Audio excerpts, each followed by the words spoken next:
So I worked on Chapter 11 problems for Bartle and Sherbert. As always, a great joy to get back to this book, doing multiple books at the same time. If you follow my other videos, there was a lot of set stuff in the topology chapter. It's very light. It's not heavy on topology terminology like, say, Conway is in his pointed set topology book. And there were parts in the problems where I run into trouble because I'm doing a later chapter. So when it came to these problems in continuous functions, I could have done better. So I think these are a revisit. In the case of metric spaces, I only have just started, but I'm going to work on these later because I'm about to read the metric spaces chapter in Thomson-Bruckner, which is really long. It's got a lot of material. So after I read that, I'm going to attack these problems, or as I read it. But other than that, the first couple of sections went pretty smoothly.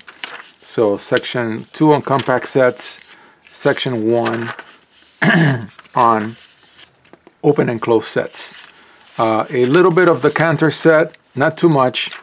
A little bit on the heavier theory of compactness, not too much. A very awesome treatment of subcovers and finite covers and subcovers. Yeah, finite subcovers and covers. Open covers. I gotta use the right terms. Let me say that again. Open cover, finite subcover. I'm sorry, I keep saying it wrong. So that is the main thing that I've learned from Bartle and Sherbert, and I really like the way Bartle and Sherbert does it. None of the other books that I have go simple but right, and I got it. I think I got it. So that is the book itself.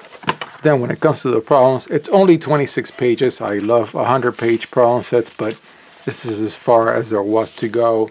Of course, it would have been probably 30 if I have filled in the other problems for section 11.4.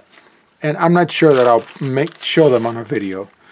Yeah, so even though the way that I wrote my proofs was sometimes a little different, perhaps a little more verbose than in the answers in the book, yeah, when I went through what the answer was in the back of the book for any one problem in section 11.1, it's like, yeah, sure. I'm in there. I'm in there. And I was very pleasantly surprised at my subcover work. Yeah. Yeah.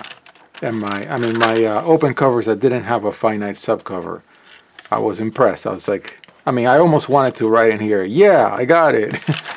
You know, so yeah, these latter problems in section 11.2, yeah, they were fine. They're fine. Yeah. I meant to say 11.3. Yep. Revisits. These are all revisits.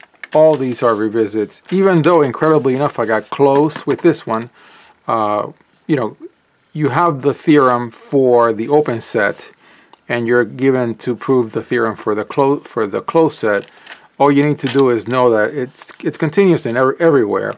So if it's continuous in an open set, it's going to be continuous in the conjugate, which is the closed set.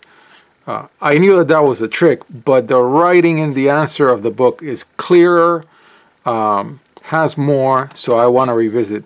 But these questions about these sets that are defined by Bartle and Sherbert, where all it is an inequality within the set, I knew what I had to do to prove it, but I'm missing something, and I think that's because I need to go through the continuity chapter, do all those problems, and then come back to these. And of course, yeah, section 11.4 will have to get done as I do TBB chapter 13, Thomson-Bruckner. So that is most of chapter 11's problems in Bartle and Sherbert.